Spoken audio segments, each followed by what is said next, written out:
बिस्मिल्लाहिर्रहमानिर्रहीम। नॉर्मैलिटी और एबनॉर्मैलिटी को हम देख रहे हैं। हमने देखा है कि जो शख्स एबनॉर्मल होता है, जिसका किरदार माशरे के मेयार के मुताबिक नहीं होता, वो बहुत से वहमों और बहुत सारी अंदरूनी कश्मकशों का शिकार हो जाता है।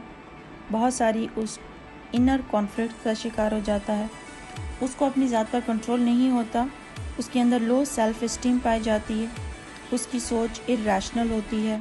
उसके अंदर पैनिक कैफियत पाई जाती हैं। उसके अंदर माशरे के बारे में बेहिस्सी पाई जाती है। उसका रवैया गैर हमदर्दाना होता है और उसके अंदर अदम मुताबिकत की कैफियत पाई जाती है। ये सारी ऐसी अलामात हैं जो अगर किसी शख्स में पाई जाएं तो हम उसको नॉर्मल से थोड़ा सा मुख्तलिफ समझते हैं। अब जब हमने ये किसी किरदार को जांचना है कि वो नॉर्मल है या एबनॉर्मल है, तो उसके लिए मुख्तलिफ माहिरीन ने मुख्तलिफ तरीके बताए हैं।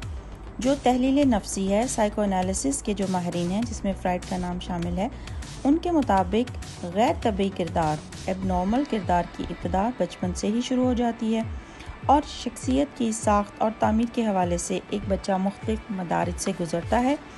जब कोई फ़र्द अपनी लाशौरी ख्वाहिशात की तकमील नहीं कर पाता तो वो फ्रस्ट्रेशन या ख़िबत का शिकार हो जाता है। इसके बरक्स जो किरदारी माहिरीन हैं, बिहेवियरिस्ट्स हैं, उनके ख़्याल में गैर तबी किरदार या एबनॉर्मल बिहेवियर गलत आमोजिश का नतीजा होता है। कोई भी फ़र्द सेहतमंदाना किरदार, किरदारी तरीक़ा इलाज और टेक्निक्स के ज़रिए सीख सकता है और इसी के ज़रिए हम उसका इलाज कर सकते हैं। मुसलमानों का तस्वर ज़हनी सेहत मेयारी मॉडल पर मबनी है, जिसके तहत खुदा की ज़ात से नज़दीकी ज़हनी सेहत का मेयार है और खुदा से दूरी जो है वो बीमारी को जन्म देती है। गेस्टॉल्ट स्कूल ऑफ थॉट के माहिरीन के ख्याल में ज़हनी बीमारी माहौल में रहते हुए गलत इदराक का नतीजा है।